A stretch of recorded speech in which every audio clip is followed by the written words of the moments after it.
हरिपुर में जलसे के खिताब कंदे अॻूणे वज़ीर आज़म नवाज़ शरीफ़ चयो त हू एॾे जज़्बे सां ख़िदमत करे रहियो हो पर खेसि रुॻो हिकु अकामे ते कढियो वियो।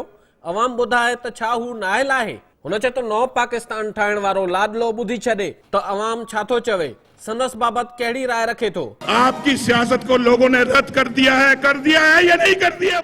लाहौर के बेटों को, जवानों को, उनको शाबाश देना चाहता हूं जिन्होंने इसकी असली शक्ल दिखा दी है आप लोगों को। जिसने आईने में इसका मुंह दिखा दिया है, इसकी औकात बता दी है इसको। नवाज शरीफ चयो त लाडले सदाईं गारियुनि ऐं इल्ज़ामनि जी सियासत कई। जिते संदसि हुकूमत आहे उहो संदन में सूबो आहे। हू ॿुधाए त केपी में हुन छा कयो। संदसि चवणो त लाडले जे सूबे में हुकूमत पीटीआई जी आहे पर मोटरवे नवाज शरीफ ठाहे रहियो आहे। कोई बताओ क्या किया उसने? और सूबे में तुम्हारी हुकूमत है और लाडले सूबे में तुम्हारी हुकूमत है, मोटरवे नवाज शरीफ बना रहा है। चवंदो हो त बिजली ठाहे ॿियनि सूबनि खे ॾींदो। हरिपुर वारे लाडले खां पुछनि त हुन घणा बिजली जा कारखाना लॻाया ऐं केतिरी बिजली पैदा कई। अॻूणे वज़ीर आज़म चयो त लाहौर में हिक ॿिए खे गारियूं ॾींदड़ ऐं जूता वसाईंदड़ लीडर गॾु थी विया।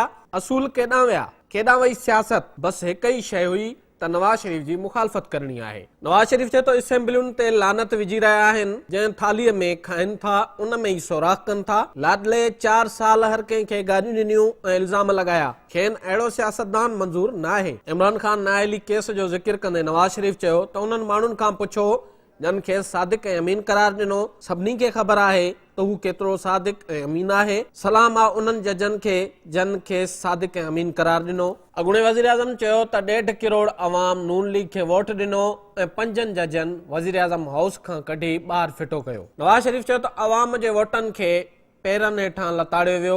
वोट जी पर्ची फाड़े उछलाई वञे थी। वोट जो को बि एहतराम नाहे हूंदो।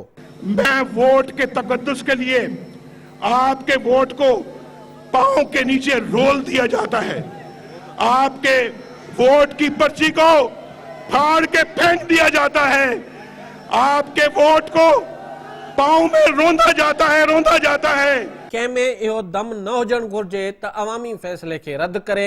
खेनि इहो मंज़ूर न आहे। अॻूणे वज़ीर आज़म चयो त इंसाफ़ जो बिटो मयार न हलंदो, कानून सभिनी लाइ बराबरि हुजणु घुर्जे। हुन चयो त खेसि ख़बर आहे त नओं पाकिस्तान ठाहींदड़नि वटि कुझु न आहे। नया पाकिस्तान बनाने वाले लोग हैं, इनके पल्ले कुछ नहीं है।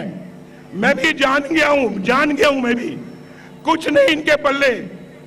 और जो कहते हैं ना कि कुछ इनके पल्ले नहीं है, और हमने 3 दिन पहले इनका सारा देख लिया, इनकी औकात देख ली है। 3 ॾींहं अॻु संदन पत वाइखी थी।